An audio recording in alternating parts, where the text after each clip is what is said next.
Good day, ladies and gentlemen, wherever you may be in the world, and welcome to our annual review of patent law and statistics. This is the 23rd of these annual events, but the first to be held online in this format. The title of the keynote talk on patent cases is Swings and Roundabouts, and that applies equally to this virtual format. It is a great shame not to be in a room with our audience, many of whom are loyal veterans of this event. I certainly miss not seeing you in person. However, in this format, we are able to reach out to a wider audience, and there are people here today from many countries around the world. So it's great to have the opportunity to reach that wider audience. Of course, you can see me, but I can't see you, so I won't know if you have a little snooze. It has actually happened at the live event a few years ago. I well remember the late, great, and much missed David Kelty sleeping soundly through my talk. I hope we have enough to keep you awake and interested today. Anyway, there's certainly a lot to get through. In a few moments, I'm going to hand over to my partner, Alex Brodie, who will give you a helicopter view of the statistics behind this year's cases, which are, I think you will agree, perhaps surprisingly impressive for a COVID year. I'll then come back to deliver the review of the 2020 patent cases at all levels. And then, making his second appearance at one of these events, my colleague Michael Carter will get out his crystal ball and look ahead at what might be happening in the world of patents in the year to come. At the end, two things will happen. You will be sent a feedback form, which we would be very grateful if you would complete. We learn a lot each year from your feedback, and this year, in changed circumstances, it would be great to see your response. You'll also have the option, from a link which will be posted in the chat box right near the end, to join one of two breakout rooms. In one of them, I will be waiting with Ailsa to take your questions on the main session. In the other, Alex and Michael will be there to take questions on the statistics, step-frand cases, and the outlook for next year. I'm conscious we will have taken up a lot of your time by then, but please do feel free to join us. You can pour your own drink. You can post questions in the Q&A box as we go along. I'm not going to be pausing to answer, but Alex and Michael may have the chance to write a response, and in any event, we will be collecting all unanswered questions at the end to deal with in a subsequent publication. Finally, please don't feel the need to take notes. We will be sending you, probably tomorrow, a soft copy of the full paper which underpins the main talk. The paper is a lot more detailed than what I have time to say today. If you read it, you will not need to look at anything else to be fully up to date on 2020 patent case law. So I really do commend that to you. If you have any practical difficulties reading or printing a soft copy, please do let us know, and we will mail you a full hard copy. Right, that is quite enough formalities. So without further ado, over to Alex to look at the numbers underlying 2020 in the patents courts. Alex, take it away. Thanks, Gordon, and good afternoon, everybody, or good morning, depending where you're calling from. So, for our regular attendees, you'll know that we've been looking at the data. And for me, this is a bit of a pet project because people will come out with bold statements about what the UK Patents Court is or isn't. Is it pro-patentee, pro-defendant? Does it find everything invalid or does it find infringement? And people are quick to repeat these things, but I thought, well, I don't know, and I want to know. So since 2015, with the help of Ailsa Carter, we've been gathering the data. So it's starting to build into a data set that's worth noticing because it now includes 6 years worth of numbers. So how's this looking? Well, if we go to the next slide, you will see there on your screen the data between 2015 and 2020. And in particular, I was interested to see if COVID had had any impact on the rate of production in the Patents Court. So you'll see there a column saying reported decisions. And if you look down to the bottom, you'll see 2020, 70. So that is totally within the range of normal for the UK Patents Courts. And don't forget, this is across IPEC, Patents Court, Court of Appeals, Supreme Court. And over to the next column, validity infringement, you will see that 20 of those 70 reported decisions, so these are reported, 20 of them dealt with infringement and or validity. And again, that's an entirely within the bounds of normal range across the 6 years. The eagle-eyed amongst you will be looking across the 2020 figures and thinking those coloured numbers don't add up to 20. What's she done? So that's just to say that we do track data across 3 sectors in particular: tech, pharma and medical devices. So that's why the coloured numbers won't necessarily add up to the black numbers. And the other eagle-eyed lot of you will have looked across and said, hang on, I know there was more than one Supreme Court patents judgment this last year. And you'll be right, because there was Regeneron and there was Unwired Planet. But Unwired Planet was not to do with infringement and validity. It was to do with FRAND, and more on that later. So the good news here is the Patents Court up, running, producing in the normal fashion, normal number of cases, normal number of infringement and validity. So how are those falling out? So if we go to 2020's breakdown on the next slide, you'll see here that we've split this up by outcome. So there aren't any cases where it was only infringement in issue. We did have some where it was only validity. We had some findings of valid in part. We had valid and infringed, obviously the crown jewels if you're patentee. Valid but not infringed, so you keep your patent but you lost your infringement. Invalid, nightmare if you're the patentee, and not infringed, where only infringement in issue. So looking at our 20 cases for 2020, you can see that if you're patentee, you're interested in the blue segments. So that's valid and infringed, or valid in whole or in part. And of those, you've got 12 out of 20 in patentee favour.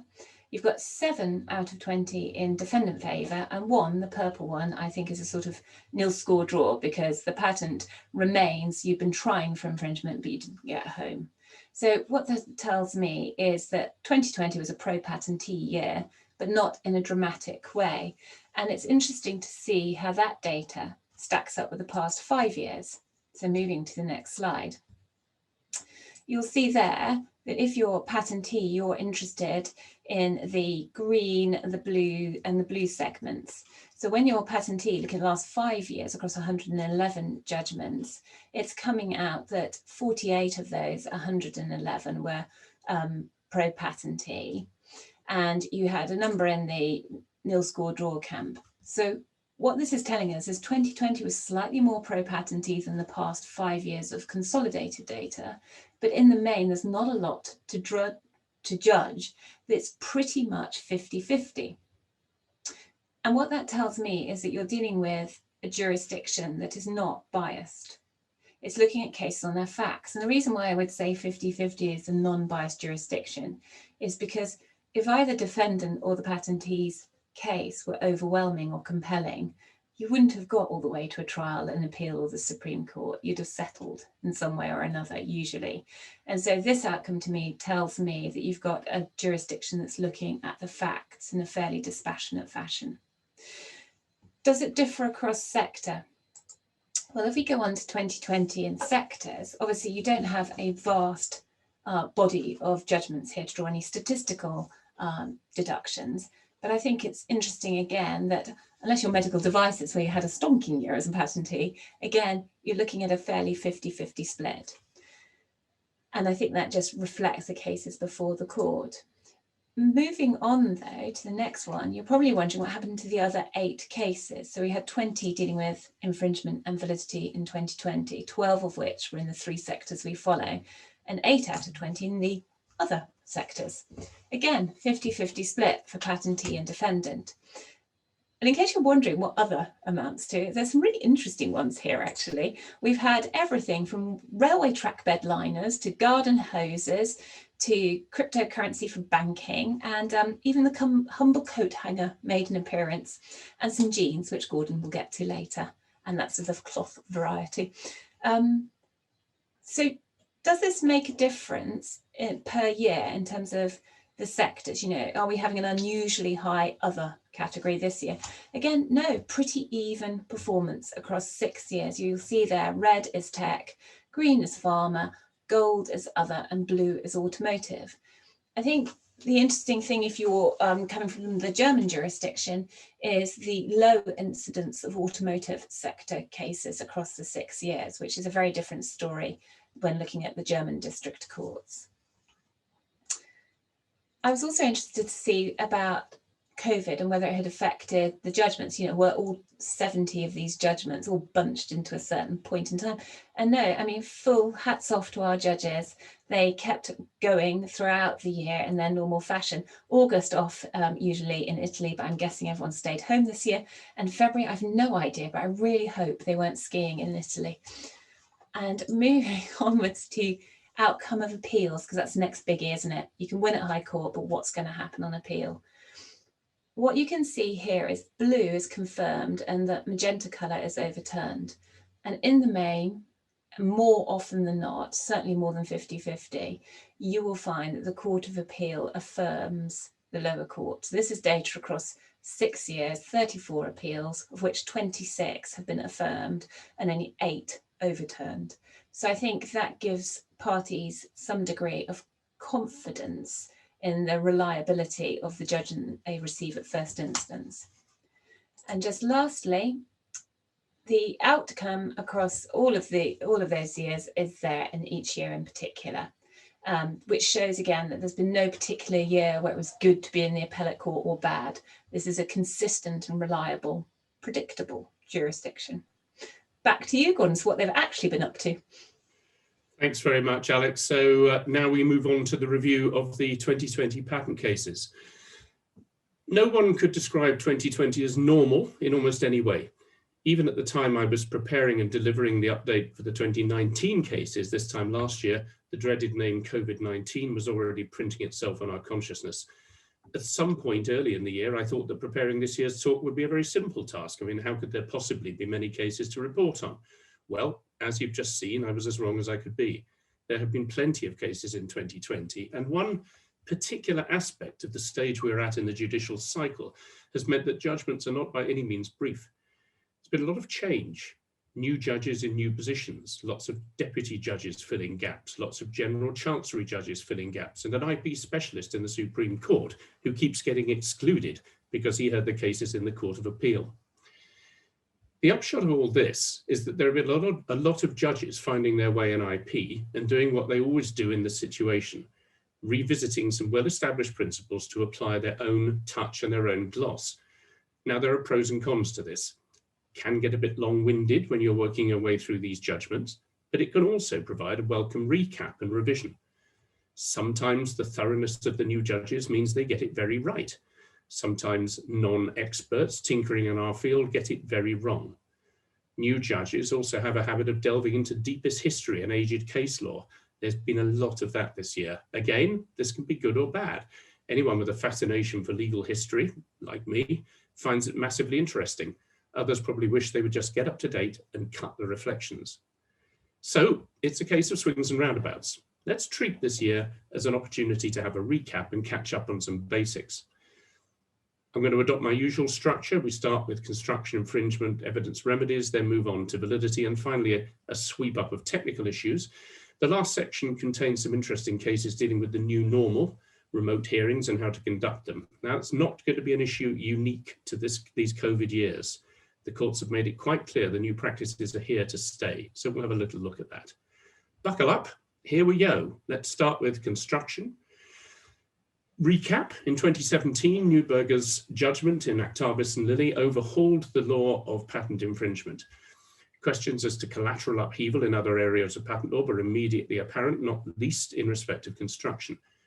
We've discussed this at length in the reviews of the 2018 and 19 cases, so entering 2020, the position was fairly established, but nevertheless, there has been useful clarification this year. Case law in 2020 has confirmed that when interpreting or construing the meaning of the claim language, the normal purposive approach is a contextual interpretation. So when considering the context of the specification of the patent in a case called Akebia and Fibrogen, Lord Justice Arnold said, there's no principle that the skilled team are deemed to read all documents cited in a patent. It is a context and fact-dependent question, and so it depends firstly upon the wording of the specification and secondly on the evidence. In Akebia, the patent specifications in issue referred to other publications. There was a dispute as to whether and if so to what extent the skilled team would read those documents. In light of the evidence, the judge concluded the skilled team would not necessarily follow up any of the cited publications, and they may have been more likely to read some than others. So moving on to infringement, following Actabis and Lilly, in the first stage, Lim 1 of the assessment of infringement, the court considers whether the alleged infringing product or process falls within the scope of the claim of the patent when the claim has been given its normal interpretation. The second stage, Lim 2, is the Doctrine of Equivalence. Now, in patent disputes that reach the court, the answer to the Lim 1 test tends to follow without much further reasoning from the determination of issues of construction.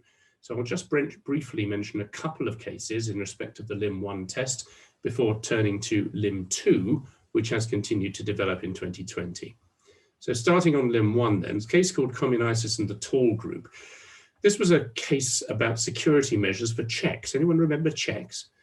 It consisted of converting visible data on the check, sort code, account number, serial number, into a higher base, and then printing the generated code or part of it in at least one place on the check as well. An issue of construction was whether by conversion to a higher base meant that the code had to be generated by that conversion, or whether it covered a process involving encryption by another cryptographic process, followed by presentation of the output in a higher base. The judge, Her Honour Judge Melissa Clark, said that the latter approach involved ignoring words that were present in the claim, and in doing so, fundamentally altered its meaning. The patent only taught how to generate a code by base conversion, so that's the limit of the monopoly.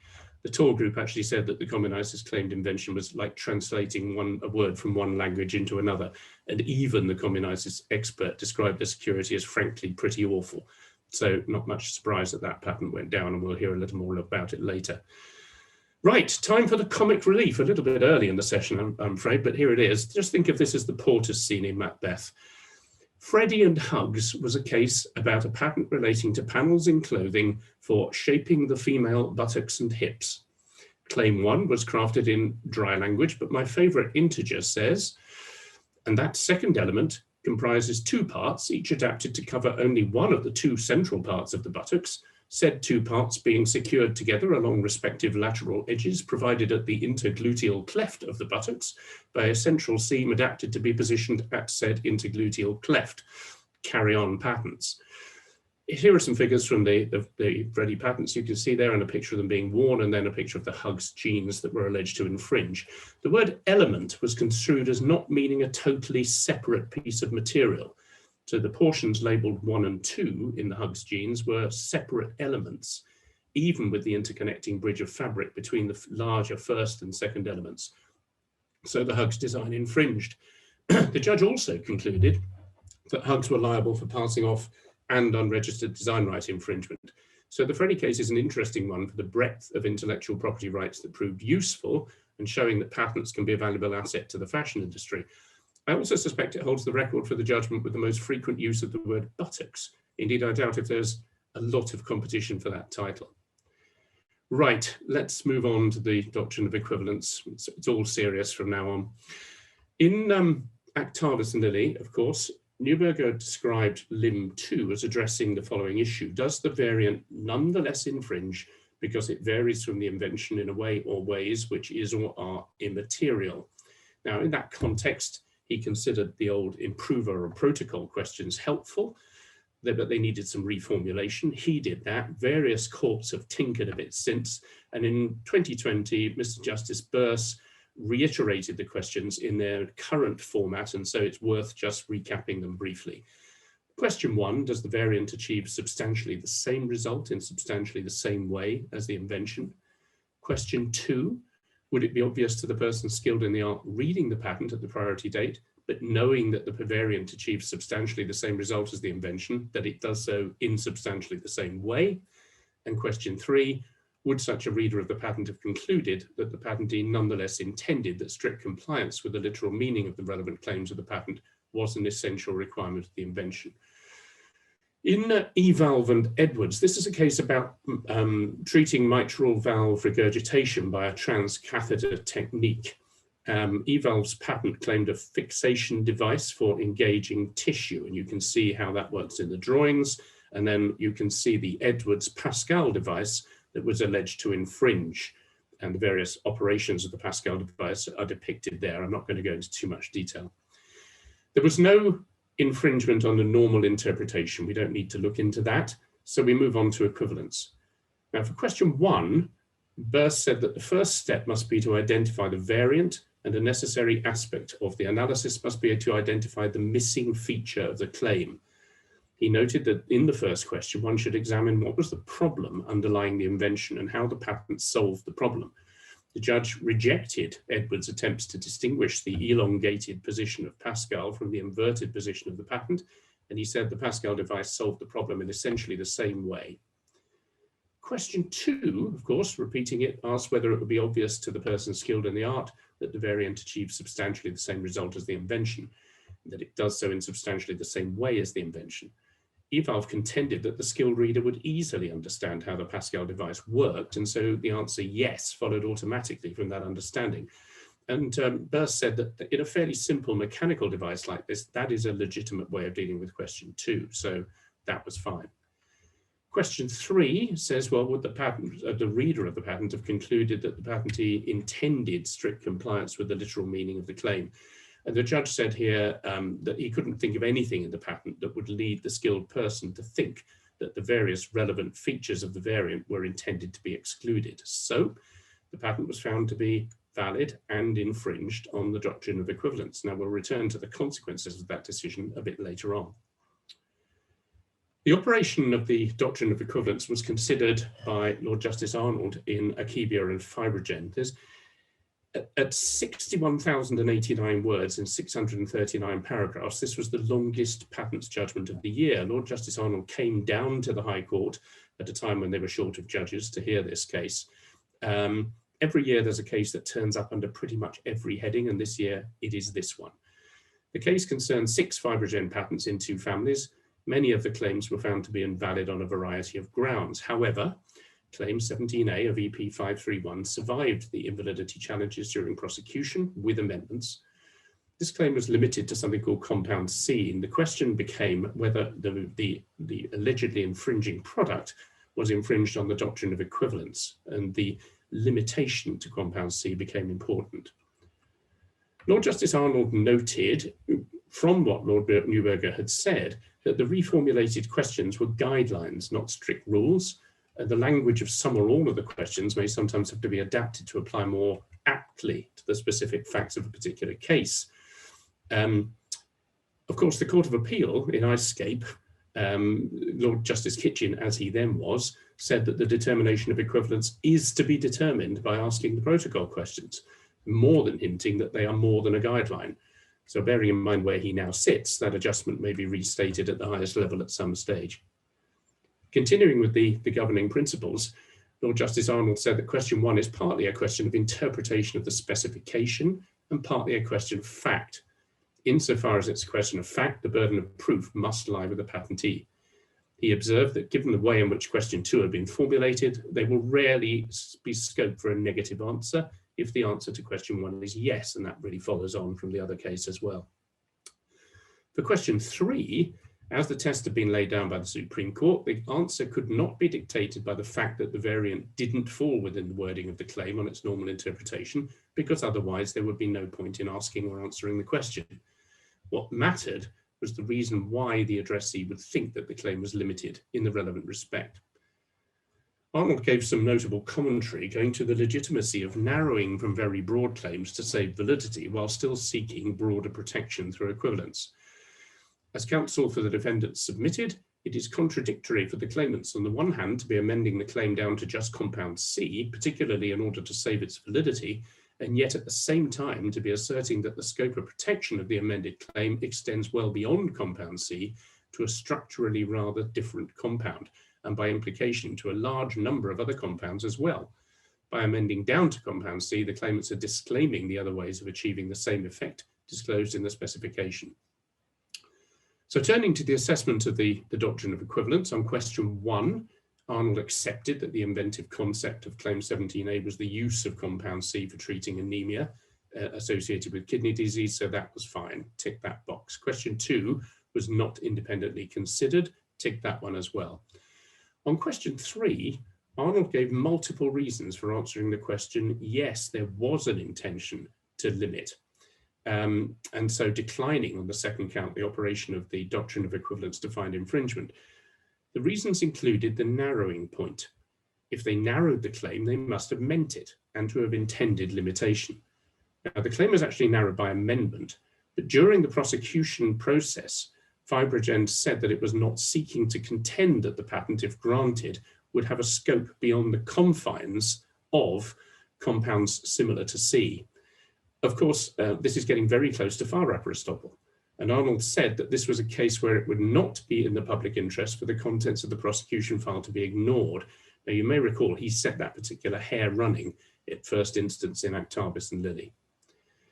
A little tiny point, but one that might have fairly big implications in the future. In this case, Vive and Gilead, Burstjay refused to strike out aspects of the patentee's pleading on the doctrine of equivalence, going to the knowledge and intent of Gilead when seeking to develop its alleged infringing product. So although the test for infringement is objective, he's saying subjective facts may be relevant to the assessment of an objective question. Does this mean that the question of whether a party intends to create an equivalent can be relevant to the issue of whether what they have created is actually equivalent? That would seem to be the implication. And if it is, we will definitely be hearing more of that. Evidence is always an important topic and something that we look at closely. And a real theme this year has been evidence in the context of expert evidence. Now, expert evidence is critical to the outcome of almost every patent dispute and leads to notable case law every year. Nevertheless, the guidance emerging in 2020 has probably set the course for the next few years. So let's go back to Akebia and Fibrogen. I told you it would set up everywhere. Revisiting the instruction of expert witnesses and the preparation of reports, Lord Justice Arnold reiterated the responsibility of instructing lawyers not to put experts in a position in which it looks like they have failed in their duty to the court. In particular, he said it's the instructing lawyer's responsibility to spot and flag drafting errors and to make sure the expert discloses their own previous relevant publications and, where appropriate, explains them. So Arnold put the burden on the lawyers to make sure experts' reports are in line. On the order in which experts are shown relevant documents, and which in practice can mean many stages of contact with an expert or potential expert, Arnold said, it can be advantageous to try to instruct witnesses in sequence, first asking them about the common general knowledge, then showing them the prior art and asking them questions such as what steps would be obvious in the light of it, and only then showing them the patent in suit. This is a process known as sequential unmasking in the psychological literature. So the judge went on to say that such sequential disclosure wasn't always possible for a variety of reasons, but this guideline has gained a lot of currency now. On cross-examination, he said, rein it in. Less ad hominem attacks, please. They can be unfair to witnesses, unhelpful to the court, and waste expensive time. Yes, it's okay to ask some questions about how the expert was instructed, but don't turn it into a witch hunt to try and undermine them. Now, in the Akebia case, no technical primer had been prepared, which, with the benefit of hindsight, the judge said had been a mistake. He made clear his expectations for future cases. He said, in future, the preparation of a technical primer should be regarded as mandatory in category 4 and 5 cases, unless there are good reasons to the contrary. And the newly appointed Mr. Justice Mead agreed with him in another case later in the year. One of the reasons judges like technical primers, by the way, is because they can lift lots of the agreed technical background and dump it straight into the judgment. It saves them time while removing scope for complaint about the content.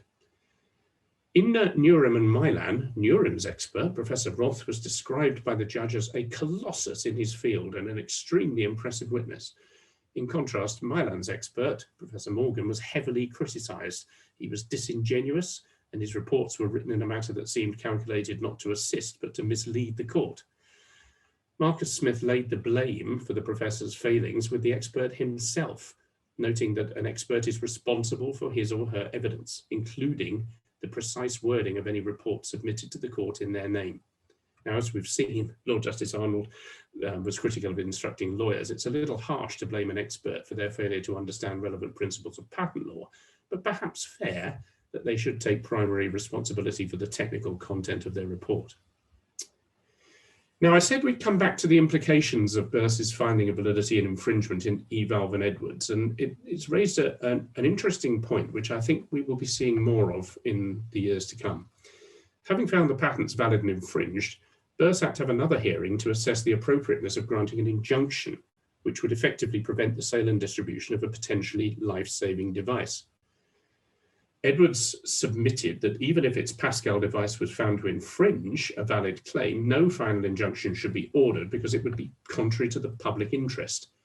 Now, in his public interest judgment, Burse took an opportunity to have a thorough look at this area of patent law, beginning with the basics. So the Patents Act, the Enforcement Directive, the TRIPS Agreement, Article 28, the Senior Courts Act, all describe the power to grant an injunction. And going back to 1995 in Chiron and Organon, you get the court's take on this from Mr. Justice Aldous, as he then was. He gave detailed consideration to the protection of the public interest in the context of patents, in particular when an infringer is seeking to invoke that public interest as a reason to withhold an injunction. He noted that the opportunity to acquire monopoly rights in an invention stimulates technical progress in at least 4 ways. First, it encourages research and invention. Secondly, it induces an inventor to disclose his discoveries instead of keeping them a secret. Thirdly, it offers a reward for the expense of developing inventions to the state of which they are commercially practical. And fourthly, it provides an inducement to invest capital in new lines of production, which might not appear profitable if many competing producers embarked on them simultaneously. And he went on to say, it is a good working rule that an injunction will be granted to prevent continued infringement of a patent, even though that would have the effect of enforcing monopoly, thereby restricting competition and maintaining prices. Now, as an aside, please, can we place flag 1 on this endorsement of the patent monopoly? We'll be returning to the point later. Burse broadly agreed with that. He said when the court is considering withholding an injunction, it's relevant to have regard to the fact that the patent legislation itself already places limits on patent rights in order to safeguard the public interest. That includes a power to make life-saving treatments available to the public without the permission of the patentee. So we drew it all together and adopted 7 principles to a consideration of the public interest in this context. First, a general injunction to restrain future infringements is the normal remedy. 2, the burden is on the defendant to give reasons why such an injunction should not be granted. 3, all the circumstances should be considered. The public interest, such as the impact on the third parties, is a relevant consideration. 4, in a proper case, the public interest may justify refusal of or carve out from an injunction and an award of damages. 5, the starting point of any consideration of the public interest in relation to a remedy after patent trial is that the patent system as a whole is already crisscrossed with provisions to strike the balance between different interests. 6, the availability of an exclusionary injunction is an important manifestation of the monopolistic nature of a patent right. Once a patent has been found valid and infringed, the patent monopoly is something which it is in the public interest to protect by an injunction in order to further the purposes of the system as a whole, such as to promote investment in innovation. And then finally, therefore, whereas here various public interests are engaged and pull in different directions, one should have in mind that the legislator is better equipped than the courts to examine these issues and draw the balance. Second flag there, please, at point 6 on the issue of the appropriateness of the patent monopoly. Now, in the present case, Edwards had not even attempted to prove that Pascal was objectively better, and nor had any such conclusion emerged yet in the clinical literature. So the most Edwards had set out to prove was not enough to justify refusal or carve out from the patent injunction. Edwards' submission that no final injunction should be ordered because to do so would be contrary to the public interest failed. Injunctive relief was ordered with a very limited carve out in relation to special cases where the eval product was not appropriate. Now, the courts in England and Wales will be as likely to award an injunction following a finding of infringement as the courts in any other European jurisdiction, and maybe more so than the courts in the USA. And this is a helpful message. However, with second medical use cases, FRAND issues, and possibly vaccine cases queuing up, I don't think we've heard the last of this avenue of argument over the next few years.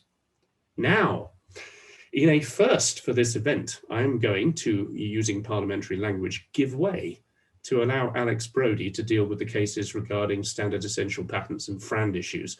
As one management consultant once said to our partners at a conference, you can probably teach a turkey to climb a tree, but it's much more efficient to employ a squirrel.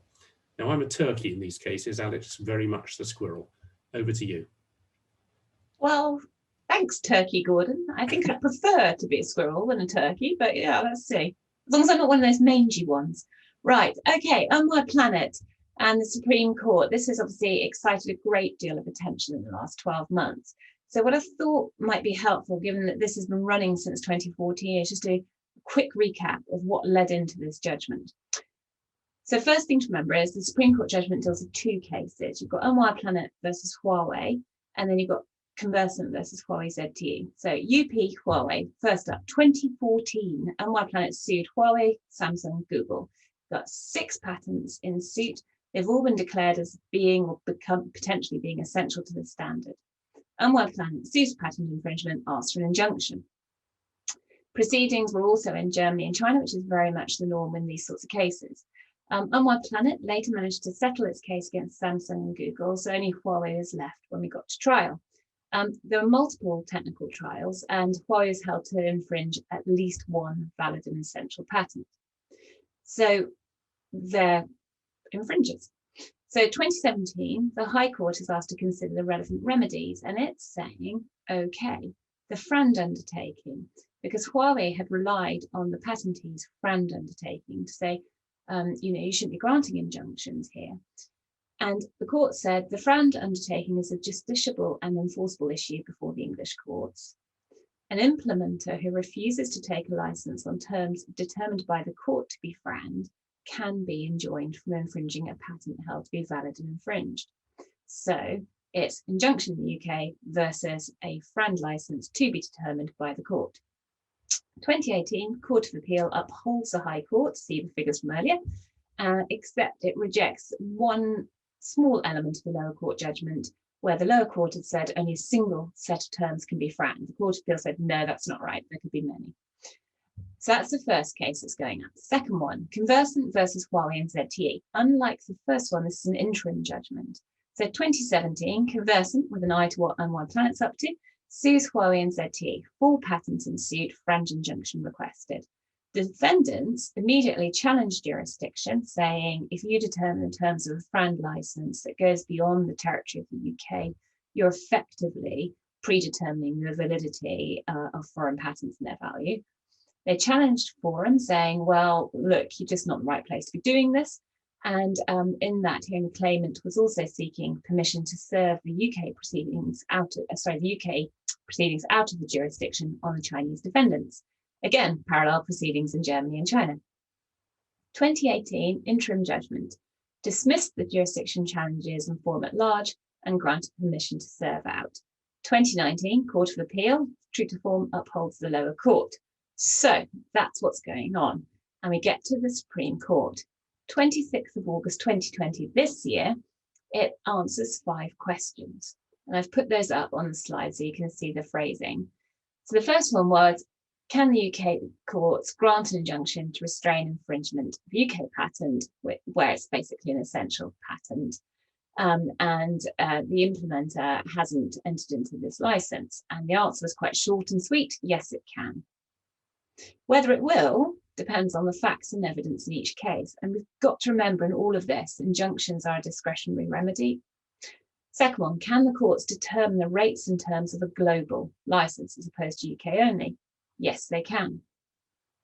And the point there is the injunction is a remedy for UK infringement of a UK patent.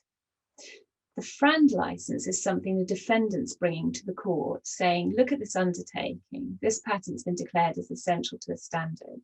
This is my defense. It's a contractual defense. So you're not saying to the court, what is the license applicable to a UK patent? You're saying to the court, what are the terms of a FRAND license, bearing in mind this portfolio, this patentee, this implementer, its commercial activities? What do people do? So third one, are the courts here the appropriate forum to determine such matters? And in this case in particular, they were arguing, well, look, we do most of our manufacturing in China, the bulk of our sales are in other countries. We're not a UK company, we're Chinese or a different jurisdiction. Answer again, yes. Because don't forget, as mentioned earlier, the claim is one for patent infringement of UK patents. Of course, the court can hear it. But should the courts refuse to grant the injunction on the grounds a patentee has breached EU competition law because it didn't comply with guidance in Huawei ZTE. Now, if you're on my planet, you're probably feeling a little ill-used at this point because the Huawei ZTE judgment came down in 2015 and they brought their case in 2014 when it didn't exist. But the point is, does the Huawei ZTE judgment lay down mandatory steps for both the patentee and the implementer, or is it more sort of guidance as to the kind of thing that's going to be seen as friend behaviour?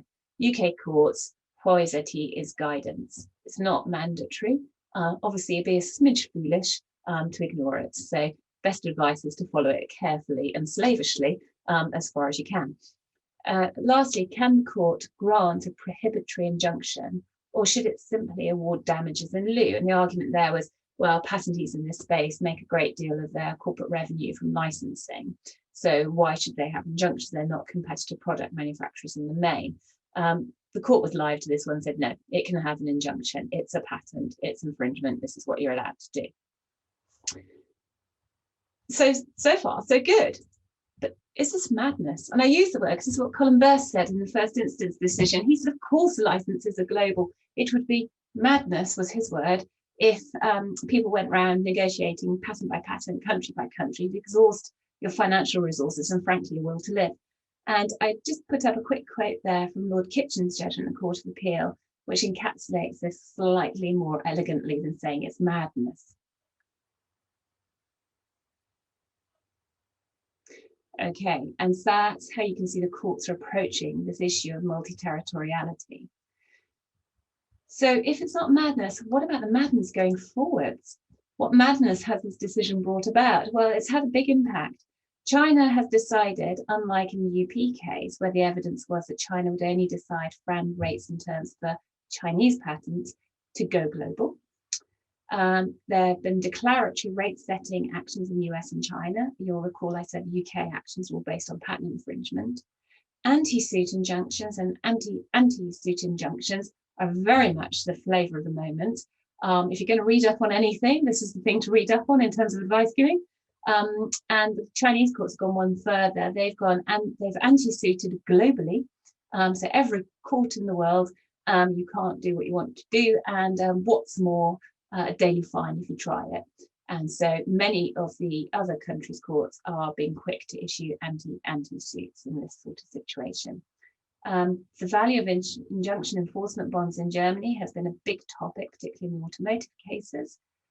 Invalidity actions before the USPTO and military actions in China are through the roof. If you sue anywhere, you can expect to be dealing with a raft of those.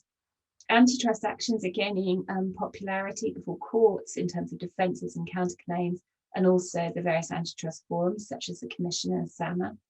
The German courts have gone again on a referral to the Court of Justice. It was they who started all this with Huawei ZTE in the first place, but they're off again. And the madness looks set to continue. So just going forwards, will the madness end this year in 2021? And not talking about vaccinations here. Topics, damages versus past payments in licensing terms. Michael, take a look at that. Reciprocity. If the patentee has got to undertake irrevocably to grant a license on FRAND terms, why shouldn't the implementer undertake to take one? Is Unwide Planet the only way to assess FRAND terms and rates? I don't think so. Don't forget, that was the first time this topic had come before the UK courts, and the judge, Colin Burst, was reactive to the evidence and positions and arguments put before him because he can't go off on a frolic of his own. So there will be other ways to do this. There is room for creative thought. Anti-suits and anti-anti-suits. Well, jurisdiction has moved on from can the UK courts do it? Yes, they can, to stop doing it. So that's the new topic. How can the madness end? I don't know, but anyone for arbitration? Thank you, Gordon. Thanks very much, Alex, and welcome back. And welcome back to everybody from the madness. And I'm referring to the topic, obviously, not the speaker. Let's start now on validity. There's a lot to get through, but now this is where we're going to get to the meat of it this year. There is some controversial stuff coming up. It's all been a bit bland to date, but now we're really going to hit it. First of all, the concept of the skilled addressee of the patent, also the person skilled in the art, is a staple part of patent law and a stable part of patent law. Although frequently illustrative judicial comments do emerge explaining the principles. So let's look at one from this year in Neurim and Generics. Marcus Smith addressed the territorial nature of the person skilled in the art. Now, he noted some comments from Mr. Justice Arnold, as he then was in Generics and Warner-Lambert, that at a minimum it must be shown that the matter in question was common general knowledge in the UK, because a UK patent, whether it's GB or EP UK, is concerned with the right in respect of the UK, reasoning that has been followed in a number of cases since. And Marcus Smith added, the skilled person will be looking at an invention that is claimed within the United Kingdom and whose territorial ambit is defined by the United Kingdom. And that must be the starting point for determining the nature of the skilled person. Of course, that doesn't mean that the skilled person will not have an international outlook and will not consider prior art published anywhere in the world. Right, let's move on to CGK now, common general knowledge. In Fisher and Paykel and Flexicare, a good 2020 case there, which is about ventilators, Mead gave a short description of the common general knowledge. He said, so it's just useful revision really. CGK is that which is generally known and generally regarded as a good basis for further action by the bulk of those in the particular art. Now, later in the year in Optus and Apple, this was a case about handover between various different radio access technologies. Burst made some notable observations on the common general knowledge on the facts of that case for telecommunication standards cases. Now, as we've just heard from Alex, there's going to be more of them. So it's well worth just noting what he said here. And basically what he said is this: the standard documents themselves will be CGK, but not necessarily every document presented to the various meetings and the transcripts of those meetings. That's going too far. The standards themselves will be the CGK. Anything else where you're going to have to show me evidence and clear evidence to demonstrate that that represents CGK. I can't help but feel that the judge is opening up a whole new field of evidence here. We've heard arguments about the amount of detail reaching the levels of CGK even within a single document. And given we're told earlier that there should be evidence led on what publications referred to in a patent should be considered, some trials are going to be pretty evidence heavy going forward. Now, by 1999, there was a textbook on the field of standards. It had been published in 92. He said that would be regarded as a good introductory text to be given to a new engineer or something like that. But that was all. The standards themselves were the primary source. Then finally here, MSD and Wyeth, Mr. Justice Mead agreed that textbooks can be important. He said these have the advantage that their contents, scope and intended audience are readily ascertainable. Not all textbooks are well known and widely accepted, and that has to be proved by evidence, but frequently it is not disputed. Right, moving on to anticipation. Now, year on year, there seems to be less to say about anticipation. It is the most established area of patent law, and for the most part, judges just wheel out the usual quotes from General Tire and Lumbeck and Generics and whatever, and that all makes our lives a little easier. Just to illustrate that this year, Geofabrics and Fiberweb, this is a case about railway trackbed technology, a very simple case which makes a very simple point. The law is established and the task of assessing whether or not prior art gives directions and which provide clear instructions to make something within the scope of the patent is a fairly black and white issue in most cases. So very little controversy under that heading this year. The same cannot be said of obviousness. First of all, a little look backwards here. Delving into the patent law history can be enlightening as well as fun. Sometimes it can indicate where senior judges might reset a path, as Neuberger did in Actavis and Lilly.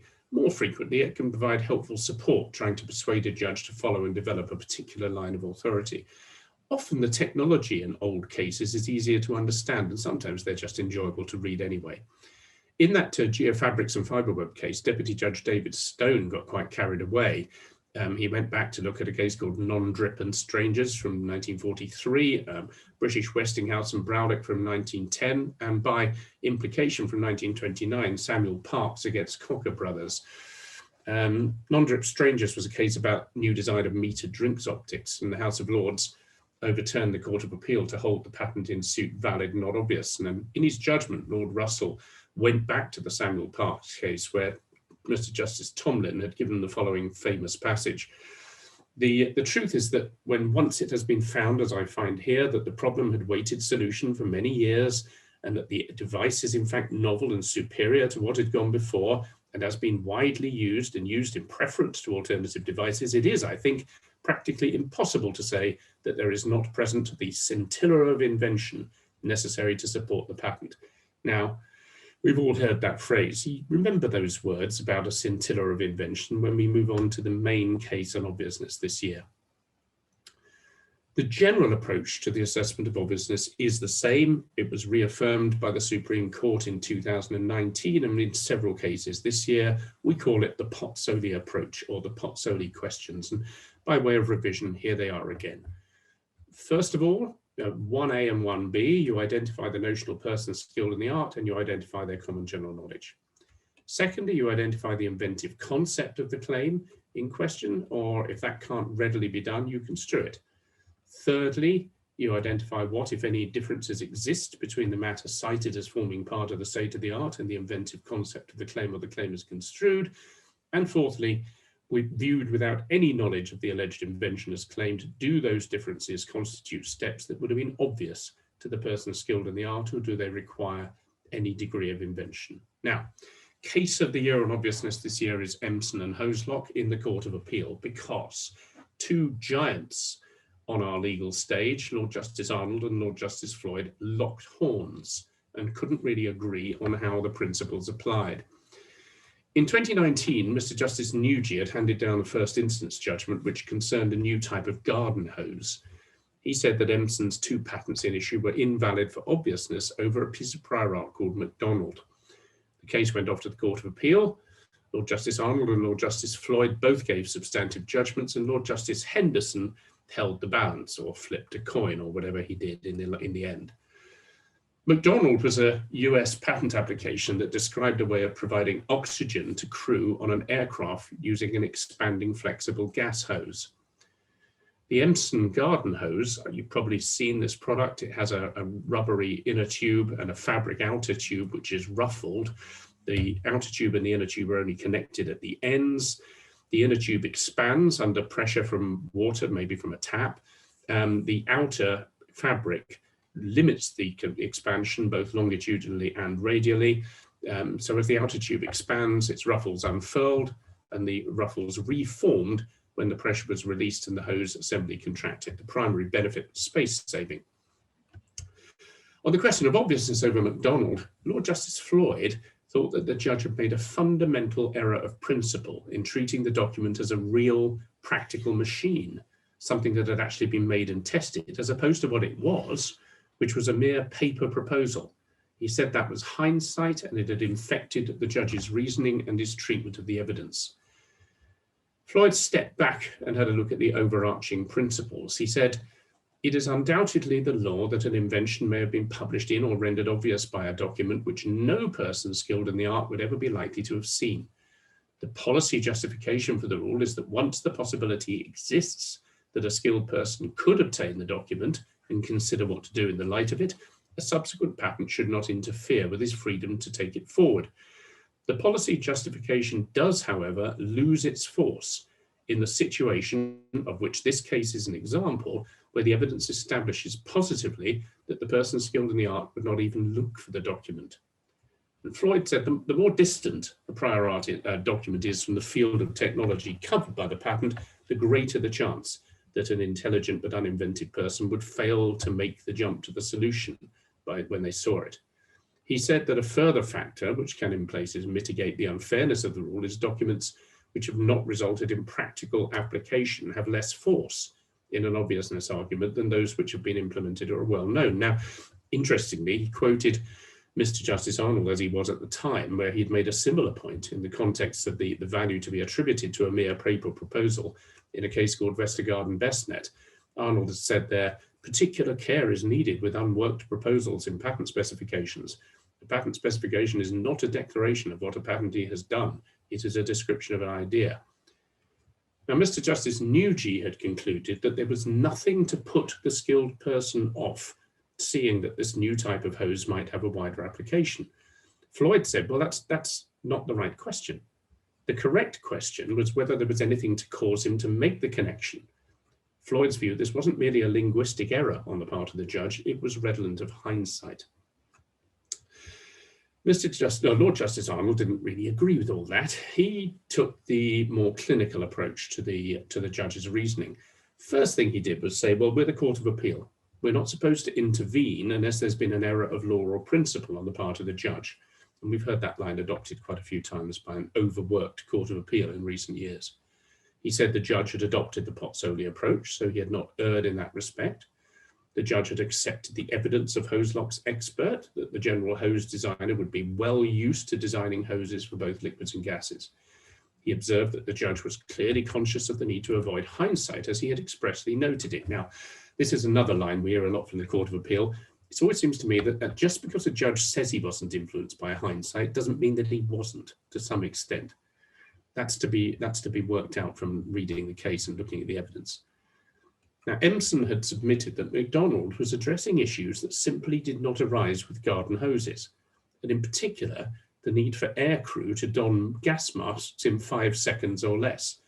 Space saving, which was the big advantage of the Ensign hose, was not the big issue for McDonald.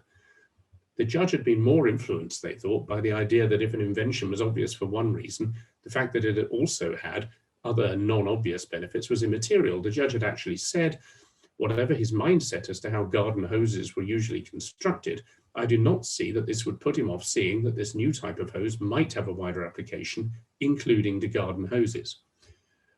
Arnold's view was that there had been no error in the judge's approach when concluding that the skilled person would be readily able to make the necessary adaptations to turn McDonald into a garden hose. Stepping back, he expressed sympathy with the inventor of the patents, but then came an important passage which explained the balance as he sees it in the patent system. He said, the patent system aims to incentivize technical innovation and investment in and disclosure of such innovation by conferring limited monopolies. Monopolies are generally contrary to the public interest because they prevent competition. Patent law contains a number of mechanisms which are designed to strike a balance between those conflicting considerations. Among these mechanisms are the requirements of novelty and inventive step. The public is deemed to have the right to do anything which is disclosed by or obvious in the light of an item of prior art, no matter how obscure, which was made available to the public anywhere in the world before the relevant date, without infringing a patent. For that reason, when attacking the validity of a patent, the party doing so is allowed to select the prior art, used as the foundation of the argument with 20/20 hindsight. To that extent, but only to that extent, hindsight is not merely permitted, it's an inherent feature of the current design of the European patent system, and indeed most patent systems worldwide. So there are two really important assertions in that passage. One is that in this context, 20/20 hindsight is not merely permitted, but necessary and normal. For the other, plant flag 3, please, in the patent monopoly issue. Arnold says patents are contrary, monopolies are contrary to the public interest because they suppress competition. Lord Justice Arnold concluded that he couldn't see any error in the judge's approach, whether of hindsight or otherwise. Now, the way he put it, it felt terribly close to me, like saying, well, he might have been wrong, but he had the right to be wrong. This is a line I have personally experienced in the Court of Appeal before, and it does not make for happy litigants, at least on the appellant's side. He was supported in that decision by Lord Justice Henderson, and so he prevailed in the Battle of the Giants. Now, for my part, if I had been sitting, that would be great. The score would have been 2-2, and penalties would have been required. I think that Lord Justice Floyd got it right, and Arnold was far too strict in his interpretation. Floyd cited the case of Dyson and Hoover in support of his position, and I have to say that was the first case that sprung to my mind by way of relevant analogy. Fact matching is a dangerous game. We don't do it often, but there are clear parallels between the potential relevance of a large-scale cyclonic dust extractor in a mine and the McDonald hose designed for use in the aviation industry, for use with gas, not liquid, and certainly not in someone's back garden. Right, now we get to the really nitty-gritty bit, sufficiency. Most years, I slide over sufficiency as fast as I can, but in the last few years, that has simply not been possible, and certainly not this year.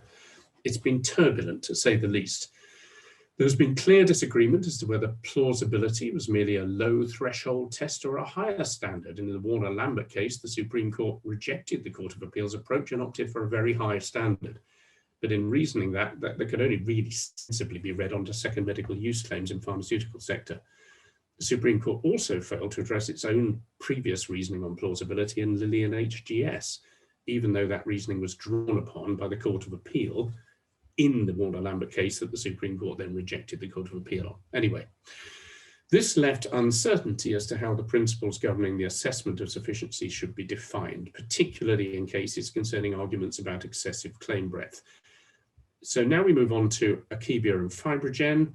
I said it came up everywhere. It comes up here. This is Lord Justice Arnold sitting in the Patents Court, and he did a very neat job of straightening out the mess for a few weeks. On the principles regarding sufficiency, he said that although insufficiency is a single ground of invalidity, it embraces three distinct types of objection.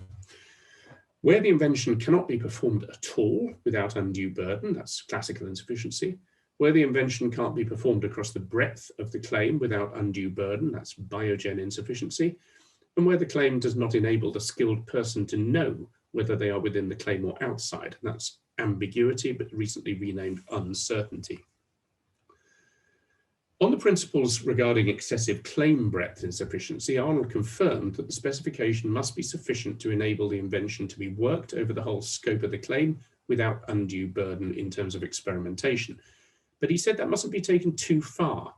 It is well established that it is permissible for a claim to describe an invention in general terms, provided it is plausible in the light of the disclosure and the common general knowledge that the invention will work with anything falling within the scope of those claims. Now, he had a look at all the historical case law, but then summed it up in his own words, which I think was a very sensible thing to do, bearing in mind the mess that he was trying to unpick. Accordingly, he said, the authorities established that the court must undertake a two-stage inquiry. The first stage is to determine whether the disclosure of the patent, read in the light of the common general knowledge of the skilled team, makes it plausible that the invention will work across the scope of the claim. At this stage, it is not permissible for either the patentee or the party attacking the patent to rely on evidence which postdates the patent. If the disclosure does make it plausible, the second stage is to consider whether the evidence establishes that, in fact, the invention cannot be performed across the scope of the claim without undue burden. At this stage, evidence which postdates the patent is admissible. So stepping back from that, it's a sensible, workable statement of the principles governing insufficiency and would work very well. He didn't deal with, because it was not an issue, the date at which the assessment of sufficiency is assessed. But that point very definitely raised its head in the Supreme Court's judgment in Regeneron and Kymab. I've been to several presentations about this case to try and understand it. My complaint has been that the presentation is far too much on the science and not enough on the law. So I'm going to limit myself to a very short summary of the science, and then I'm going to show you a picture of a mouse. Regeneron's patents concern transgenic mice that could be used as platforms for antibody discovery. By the priority date of the patents, which is February 2001, it was known that in order to avoid an immune response in the human against therapeutic antibody, it would be preferable for the antibody to be a human antibody, as opposed to a murine, i.e. mouse antibody, or a chimeric antibody with mouse variable regions and human constant regions. Humanized antibodies, where the complementary determining regions of the murine antibody had been grafted on to a human antibody, were better than chimeric antibodies. But there were problems with the mice engineered to produce such antibodies, becoming immunologically sick. So glad you've got all that. And now here's a picture of a mouse. In the Patents Court and the Court of Appeal, it was agreed that the patents were, if valid, infringed. At first instance, the late and much lamented and missed Henry Carr concluded that the patents were not anticipated or obvious. On sufficiency, as the Supreme Court subsequently summed him up, they said, the judge held that the teaching in the patent did not enable any type of mouse within the range to be made, let alone mice across the whole of the relevant range. So off we go to the Court of Appeal. Now, Regeneron argued that in view of Kymab's evidence on obviousness, the use of mini-genes would have been a common general knowledge item, and by employing this method, the skilled person could make an in situ replacement. Lord Justice Kitchen agreed with that. He noted that the technical contribution of the patent was the concept of a reverse chimera to avoid immunologically sick mice, and he held this was a principle of general application that worked across the scope of what was claimed. So the claim was justified, the appeal was upheld. Now, of course, Lord Justice Kitchen had given the judgment in the Court of Appeal, so when the case reached the Supreme Court, he couldn't hear it. The bench comprised Lords Reed, Hodge, Briggs and Sales, and Lady Black. The first three were alumni of the Warner-Lambert case. That is not exactly a badge of honour.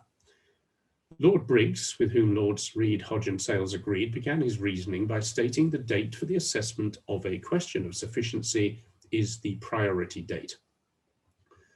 The correct date for assessment was not actually an issue before the court. However, with reference to the House of Lords judgment in Biogen and Medeva, Lord Briggs said, "It is a general requirement of patent law, both in this country and under the EPC, that in order to patent an inventive product, the patentee must be able to demonstrate if challenged that a skilled person can make the product by the use of the teaching disclosed in the patent, coupled with the common general knowledge which is available already at the time of the priority date."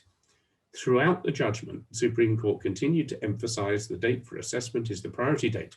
Now, there's been a rumour building for years that among the patent professions in England and Wales that the House of Lords judgment in Biogen and Medeva is authority for this point.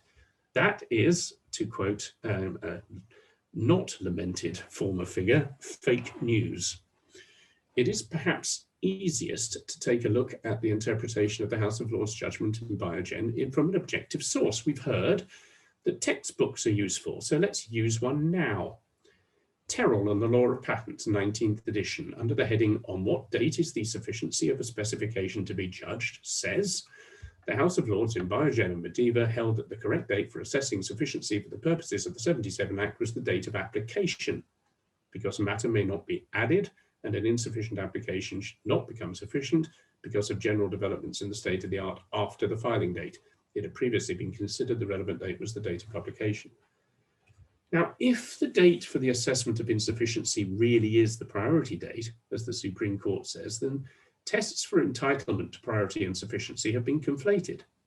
This is because a patent will be invalid for insufficiency if the priority document, combined with CGK at the priority date, does not provide the skilled person with an enabling disclosure of the claimed invention of the patent, as eventually granted.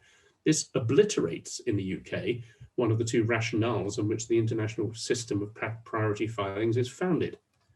And this means that, for example, data from experiments or even clinical trial results occurring between the priority date and the application date, which can be up to a year, which should be included in the assessment of sufficiency, would in fact be excluded.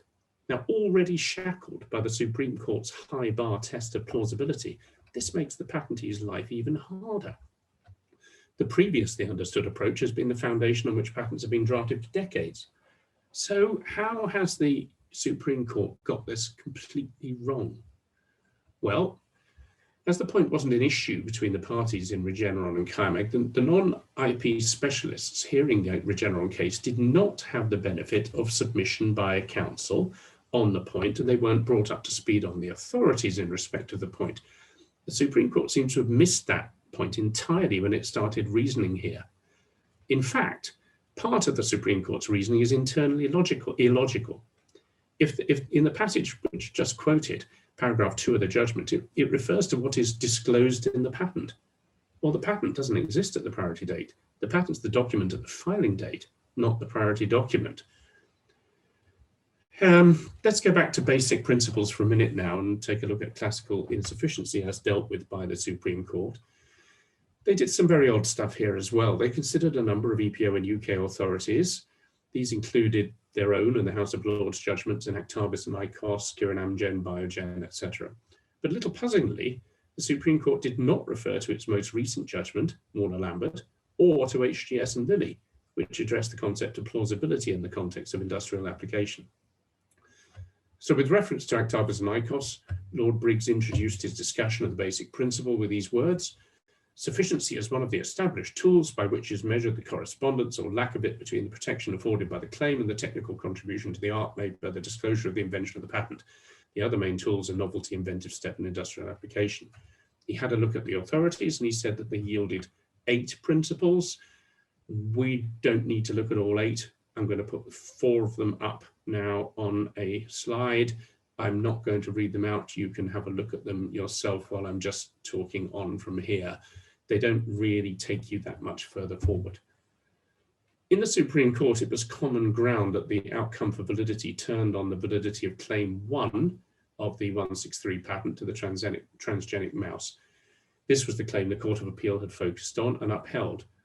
Lord Briggs said that applying the principles to the facts showed clearly that the claim failed for insufficiency.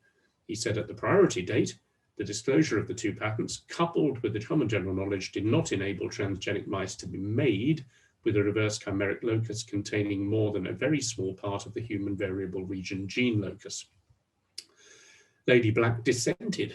She broadly agreed with the approach that had been taken by Lord Justice Kitchen, as he then was in the Court of Appeal. So the law relating to insufficiency has been a bit mangled by these two Supreme Court panels, both comprising only non-IP specialist judges. First Warner Lambert and now Regeneron have both gone 15 rounds with the established law and left it battered and bleeding on the canvas. This isn't just because the reasoning was difficult to follow and hard to condense into principles of general application, but because in some respects they're just wrong. It is very much to be hoped that Lord Kitchen will get an early opportunity to put things right with a comprehensive review and revisiting of the basic law. And if he does, he would do a lot worse than to read an excellent article published by Professor Sir Robin Jacob in Bioscience Review in 2020. And although Sir Robin's focusing on the plausibility issue, the overall consideration of how the law of insufficiency developed and evolved is very useful and leads in a completely different direction to that adopted by the judiciary in recent years. A back to basics consideration of the actual law and the complete absence anywhere in that law of the word plausibility is a good starting point for a general reconsideration. Another important aspect, which is conceptually important, is the rarely noted point that sufficiency itself is not a requirement of patentability. For grant, the requirements are novelty, inventiveness, and capability of industrial application. The latter is not the same thing as sufficiency. Lack of sufficiency is not a requirement for grant. It is a ground for revocation. It is an after the event consideration, which begs the question why other after the event considerations may not be taken into account when assessing it. Now, some of the old cases cited by Sir Robin are quite compelling here. If the nature of the deal is that the inventor gets a monopoly in return for making public something which contributes to the field of human knowledge and endeavor, why does it matter at all if that contribution was plausible before grant, if it actually does make a contribution? Sir Robin cites a case called Electric Lamp against Marples, which I think is from 1943, or no, a bit earlier than that actually, where the patent actually contained a fundamental error of scientific principle. However, the invention it described worked to achieve the desired benefit. Looked at from the perspective of scientific understanding at the priority date or the date of application, the invention was clearly implausible. However, in practice, it worked, and a patent was granted and was maintained by the courts. There's a lovely quote from Mr. Justice Pumphrey, which Sir Robin deploys in support of his argument. He says, "It has to be remembered that a perfectly valid patent may be written by a person who does not stir from his armchair, thinks it is all obvious, and does no experiment to prove his hunch." So off we hopefully go to the Supreme Court. Both Warner Lambert and Regeneron contain errors and are inconsistent with previous House of Lords Supreme Court decisions by judges much better equipped to deal with the issues. Akebia and Fibrogen could be just the case to do this. It's due in the Court of Appeal in June, we understand, where Lord Justice Arnold will not be able to sit as he heard the first instance one. So Lord Justice Burse may enjoy his only chance to mark Arnold's homework. Right, moving on to technical matters. Every year there's lots of these. This year we've got a bit of stuff on remote and hybrid hearings. So let's have a look at some stuff on COVID litigation. The challenges of 2020 have forced evolution in court operation. Procedural rules and litigation practice that might have taken decades are now normal. On 23rd of March 2020, the Prime Minister told the country that we must be locked down, but the Lord Chancellor was ready. On the 19th of March, contingency arrangements have been published, and on the 20th of March, a protocol regarding remote hearing.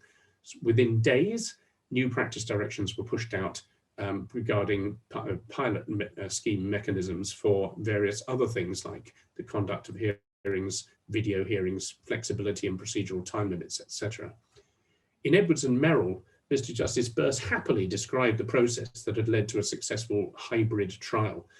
He talked about the number of people in court, especially created system for secure video communication, the fact that 4 of the witnesses gave evidence from the USA, that witnesses were able to watch other witnesses give evidence, and that some members of the public were able to attend through the link. That, ladies and gentlemen, is a glimpse of the future, not a snapshot of 2020.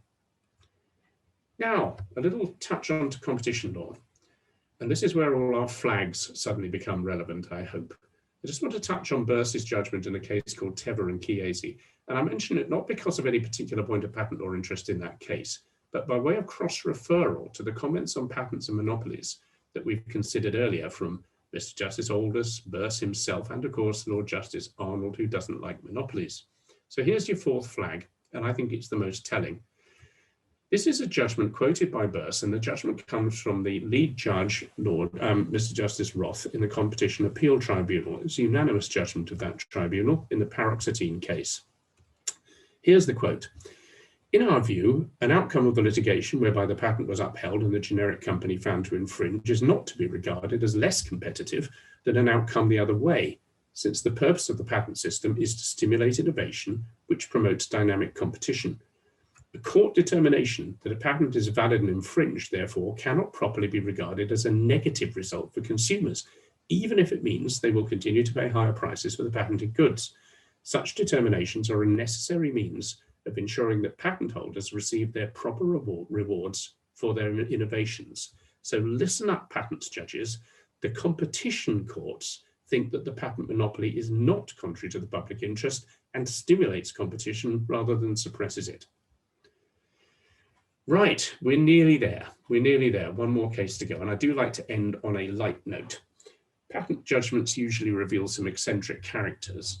And another judgment of Marcus Smith certainly did that in Thaler v. the comptroller. And the question was whether a patent could be granted where the inventor, named by the applicant, Mr. Thaler, was an AI machine. And this is commonly known as the Darbus case. The judge said while he was quite prepared to accept that there is a general rule that the owner of a thing is the owner of the fruits of that thing, for example, the owner of a fruit tree will generally own the fruit produced by the tree, no such rule had been framed in the Patents Act. Moreover, merely inventing something does not result in a patent being granted to the inventor. Further steps are needed. With a nod to the way that arguments might go in the future, he said, it would be far easier to contend that Dr. Thaler was entitled to the grant of a patent pursuant to Section 7 of the Patents Act on the ground that he owned the machine that did the inventing. That would actually be a much closer analogy to the general proposition that if you own the machine, you own the output of that machine. However, as I have noted, this was not a contention advanced by Dr. Thaler. Indeed, it was positively not advanced. Why not? Obviously, this is going to remain a question for another day. Dr. Thaler declined to adopt this course. He said that in moral terms, by doing so, he would illegitimately be taking credit for an invention that was not his. So he wanted to be fair to the machine. Now, the judge didn't lose sight of the bigger picture here. He went on to say this, it may very well be that the common law or a scheme laid down in statute does, when appropriately construed or understood, cater for future developments, including developments that were, until they surfaced in litigation, unforeseen. To take a somewhat extreme example, were an alien from outside the galaxy to present itself before the courts of England and Wales, I would like to think that it would not be denied legal personality simply on the grounds of unforeseen extraterritoriality. The courts are well able to differentiate between an alien artifact, say a meteorite or a thing, and an alien, which, if capable of interacting as a natural person, is or ought to be a person. Well, it's great to know, isn't it? The courts have proved so flexible this year in dealing with COVID that they would not be averse to dealing with aliens presenting themselves in front of them. Right, so what kind of a year has this been? In the words of Frank Sinatra, and now the end is near, but I'm certainly not claiming that I did it my way. This paper involves the help of many people, but most particularly Ailsa Carter, whose assiduous observations of cases as they arise through the year enables us to assemble this compendious review of the outpourings of our judiciary. I ended last year's review in a rather grumpy mood. I wasn't impressed by the Little England thinking that seemed to be creeping in, and I was very concerned that the lack of experienced judges was compromising the quality and consistency of our bench, for which a well-deserved and long-standing reputation had been gained, and that had to be retained if the UK is to continue to be an attractive patent jurisdiction in a post-Brexit world. The shortage of judges was compromising the timely delivery of justice. Now, strangely, perhaps in the light of other events, I find myself in much better spirits now. We now have a real expert IP judge in the Supreme Court, and I hope he gets the opportunity to sort a few things out quite quickly. Lord Justice Arnold now graces the Court of Appeal, where it occurs to me his awesome intellect and insightful reasoning will be to the fore, without the need for his meticulous attention to detail giving rise to quite such lengthy judgments. Lord Justice Burt is joining him in readiness for the retirement of Lord Justice Floyd later in the year. Answering my call this time last year, we have new judges in the High Court. At first instance, Mr. Justice Mead has joined a strong group of General Chancery judges and deputies, backed by His Honour Judge Hakon and Her Honour Judge Clark in IPEC. Another new IP specialist judge has just been appointed, James Mellor QC, another judge capable of hearing complex technical patent cases. This really is the cherry on the icing on the cake. Now, I recently had the great pleasure of interviewing Professor Sir Robin Jacob for a video podcast. I asked him to compare the current crop of judges to the days when he, Hugh Laddie and Nicholas Pumphrey sat behind Lord Justice Aldous and Lord Hoffman. Perhaps modestly, he felt that we were as well served, if not better, by the new team. I certainly can see cause for optimism. The cost of patent litigation remains a concern. Last year I mentioned the possibility of pursuing a cost cap for the shorter trial scheme cases. Still out there, probably stalled, a little bit of a victim of the COVID crisis, but I hope it will re-emerge in 2021. Great credit must go to the judges, but also the incredibly patient court staff in respect of the ongoing delivery of justice through the COVID crisis. Ingenuity, inventiveness, determination, and hard work have combined to ensure that not only have the courts continued to function with barely any delay, but new systems are in place that will outlive the pandemic and probably improve service overall. Mr. Justice Burt has already indicated that a great many more basic interim hearings will be done remotely, avoiding the need for the parties and their representatives to travel from wherever they may be for short and sometimes adjourned hearings in London. Many trees will now survive the hungry needs of court bundles, which are often redundant as soon as the hearing is over. I must also pay tribute to the IP world as a whole. I've seen so many examples of pragmatic rights sharing, free licenses, and general cooperation to help the overall cause of supporting those affected by the pandemic. From ventilators to vaccines, the IP professionals have come together for the common good. Right, Judge of the Year. Once again, there's an element of lifetime achievement here. There have been some outstanding efforts by all the judges, and Mr. Justice Mead already looks likely to be a future winner of this award for sure. By the time we regather next year, hopefully in person, Lord Justice Floyd will have retired. His contribution to the IP world over the years as counsel and subsequently as a judge has been incomparable. His calm, courteous, and tolerant manner in court have made appearances before him a pleasure. I haven't always agreed with him, but I think I can safely say that he has never made a clearly bad decision. This year, he particularly endeared himself to me in the Hoselock case, stuck to his guns, and although he went down fighting in a split judgment, I personally think he was right, and his stand for the surprising discovery invention was the way we should be going. So this year's award goes to Lord Justice Floyd with gratitude for his many years of service to the IP profession. And I hope looking at that picture that when he gets this news, it will cheer him up a bit. That's a wrap. Thank you. Whether it's because I was doing this in the comfort of my own warm home or because of the sheer quality and interest of the judgments, I've really enjoyed the preparation of this year's paper. I hope I can say the same for Elsa. As ever, we are very happy to invite comments, criticism, and downright disagreement from anyone else who wishes to engage. As I said at the beginning, in a first for us at this event, having reflected on the past and just the last year, we're turning our sights on the future. So I'm going to hand over to Michael Carter now, who will gaze over the horizon and let you know what he sees there. Michael, over to you. Thank you, Gordon, and good afternoon, everybody. So we thought that an interesting way to conclude today's webinar would be to look into the Gowling WLG crystal ball and make some predictions about what to expect in the coming year. In the next 10 minutes, I'll look at how a handful of the cases Gordon referred to might develop, and also look at some of the other cases and trends that might develop and feature in his review of 2021. And if we skip forward a couple of slides. But let's start with a new arrival. As Gordon mentioned, we're pleased to see the Honourable Mr. Justice Mellor, appointed from the 8th of February this year, joining the recently appointed Mr. Justice Mead in the Patents Court. I don't think it's much of a prediction to say they will be busy. Indeed, the Chancellor of the High Court must agree, because the current application process for High Court deputies makes it clear that applications are especially welcome from candidates with expertise in patents work. So what will be keeping them busy? Well, echoing a trend of recent years, we'd expect that alongside the usual mix of cases which Alex referred to, FRAND litigation is likely to continue to occupy a significant amount of court time. And it's only likely to get busier as we see an increasing number of cases relating to the overlap of mobile technology with other industries. That is already apparent in Germany with the automotive industry, but don't be surprised to see similar cases coming before the UK courts, whether in relation to vehicles or more likely other connected devices. In the Court of Appeal, Mr. Justice Birse will be stepping up to join Lord Justices Arnold and Floyd before the latter's retirement later this year. As Gordon mentioned, one of Mr. Justice Birse's first outings in June could be the Acabia appeal, which will provide an opportunity for the Court of Appeal to comment on the Supreme Court's approach to insufficiency in Regeneron. It remains to be seen whether Mr. Justice Birse will be part of this panel, but if he is, then his judgment in Illumina and Latvia handed down last Wednesday might provide a preview as to a likely approach.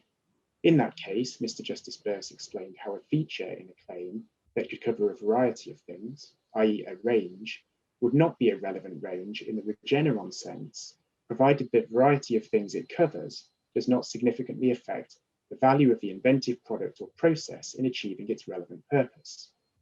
The judge noted, and I quote, that once the concept of a relevant range is properly understood, I think it will be an unusual case in which the kind of ordinary descriptive or functional language one sees in most patent claims will be regarded as a relevant range in the Regeneron sense.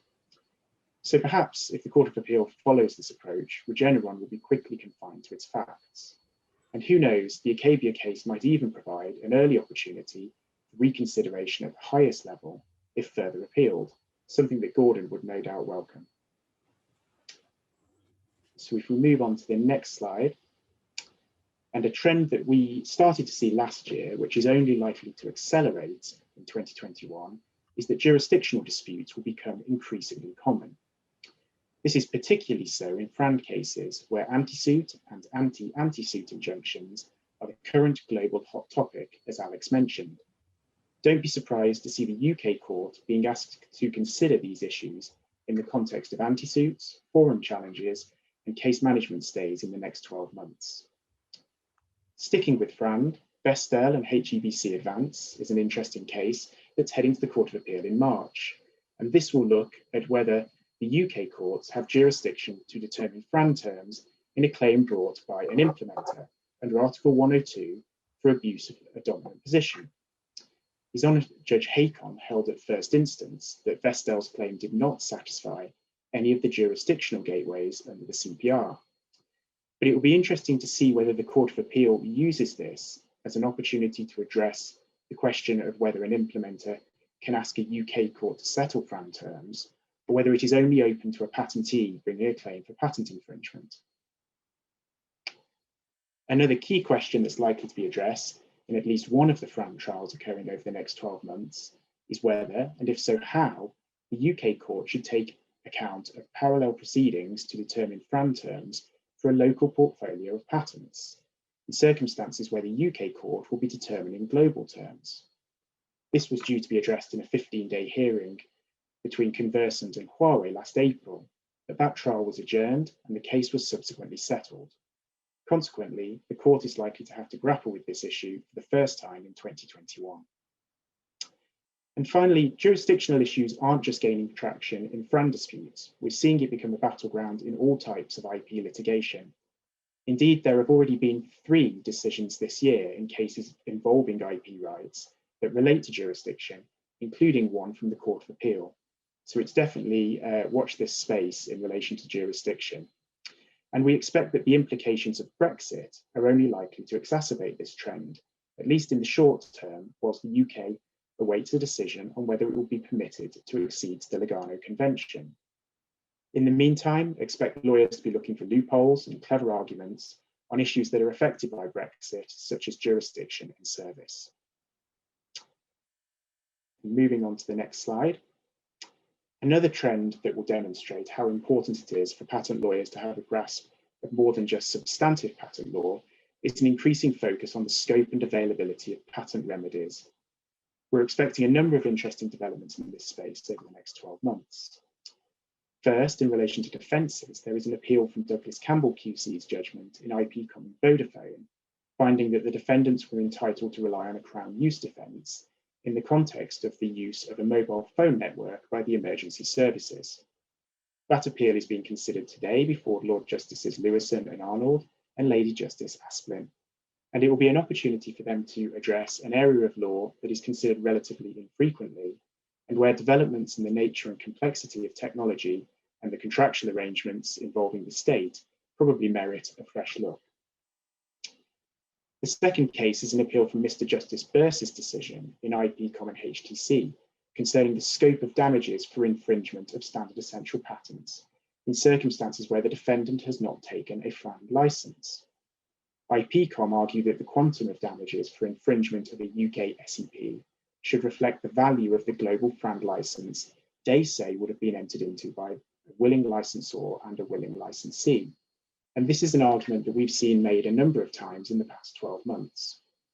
However, Mr. Justice Burse held in November that it was not right and struck out that part of IPCOM's damages claim. He did, however, allow the claim to proceed in respect of handsets sold in the UK that did not necessarily infringe the patent in suit. Both IPCOM and HTC have therefore appealed that decision, and the Court of Appeal is due to consider it before October. And whilst we're on damages, we understand there's a rare damages inquiry listed for November between L'Oreal and Olaplex. And assuming that case doesn't settle beforehand, it's worth watching, given the relative scarcity of such inquiries means that when they do occur, they often contain useful guidance. And finally, another development in the FRAND space that we will see is that the High Court will hold its first ever willingness trial in the Apple and Optus proceedings in July. That trial will determine whether a defendant has to commit to taking a FRAND license before the parties embark on a lengthy and costly FRAND trial, which, given the amount of time taken up by those trials in the list, would seem a sensible approach to managing these cases. Don't be surprised to see willingness trials become part of the FRAND landscape going forwards.